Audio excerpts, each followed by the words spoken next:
Grabe naman talaga din. Tapos kinanta pa ng SB19, nakikita mo yung mga boses nila, yung papan, ang galing-galing nila talaga, ang galing-galing. Ano ba, fan talaga ako ng SB19. 18 ako. Sino po bias niyo? Ako? Ako? Lahat naman sila magagaling. Pero talaga gusto ko talaga si Ken. Oh my God! Sorry, si Ken, si Pablo. Sister mo, lahat naman sila.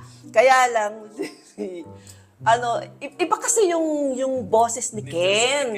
Lalaking lalaki. Di ba ay, hindi ko sinabing wala. Yung lang, yung gano'n, gano'n, iba talaga yung bagsak. Loko mo, basta ka, ay, 18 ako. Hindi, Iba talaga, di ba? Ganun talaga. Tsaka ba yung, basta lang.